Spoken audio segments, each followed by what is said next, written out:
मैं मगध काल का वही शिल्पकार हूँ जिसे राजा बिंबिसार ने इस विशाल पहाड़ी को काटकर सोने छुपाने के लिए गुफा बनाने का आदेश दिया था। लेकिन इसको खोलने का राज आज तक कोई नहीं जान पाया है। आओ मैं बताता हूँ कि मैंने इसे कैसे बनाया था। राजा बिंबिसार चाहते थे मैं ऐसी गुप्त गुफा बनाऊं जिसमें कोई मनुष्य क्या चींटी भी प्रवेश न कर सके। इसके लिए मैंने मगध के राजगीर में वैभार की पहाड़ी को चुना, क्योंकि ये स्थान धन छुपाने के लिए शांत और सुरक्षित था। मैंने इस गुफा में 2 बड़े कमरे बनाए थे, जिनमें से एक को हजारों टन सोना रखने और दूसरे को विशाल सेना के ठहरने के लिए बनाया था, जो इसकी रक्षा करती थी।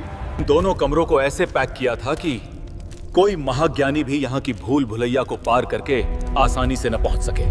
इन तक पहुंचने के लिए एक बहुत संकरी सुरंग इस तरह से बनाई थी कि इसके अंदर केवल एक व्यक्ति ही आ जा सकता था। इतनी कड़ी सुरक्षा के बाद हमें लगा अब ये धन एकदम सुरक्षित है, लेकिन हम गलत थे। यहाँ तो घर के भेदी ने ही लंका ढाई दी है।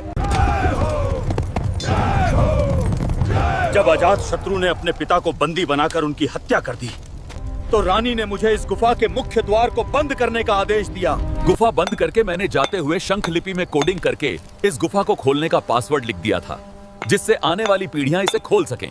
हम चले गए, किंतु हमारे जाने के बाद अजात शत्रु ने इस गुप्त धन प्राप्त करने के लिए बहुत प्रयत्न किया, लेकिन हर बार उसके हाथ असफलता ही लगी। असंभव। समय बदला और फिर आया 19वीं सदी का वो दौर जब संपूर्ण भारत को लूटने के बाद गोरों की नजर पड़ी इस गुफा की ओर। वो भिखारी खजाने को ट्रेन से लंदन ले जाना चाहते थे। इसके लिए इस लिपि को पढ़ने की कोशिश की, लेकिन ये लिपि तो हमारे साथ ही समाप्त हो गई थी। अटैक! जब अंग्रेज हर तरह से नाकाम रहे, तो उन्होंने इस पर सैकड़ों गोले दागे। अंग्रेजी लुटेरों द्वारा फेंके गए उन तोपों के गोलों के निशान आज भी इसकी दीवार पर स्पष्ट रूप से दिखाई देते हैं। लेकिन ये गुफा फिर भी टूटी नहीं, डटी रही।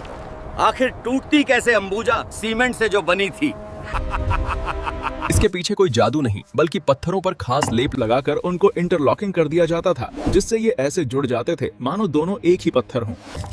ये वज्र लेप चूना, गुड़, दाल, सोमरस और कुछ खास जड़ी बूटियां का एक अटूट मिश्रण होता था। मेरे इन हाथों की प्राचीन शिल्प कला और अनूठी रॉक लॉकिंग विधि के आगे सबको झुकना पड़ा, जिससे आज तक कोई हाथ नहीं लगा सका है।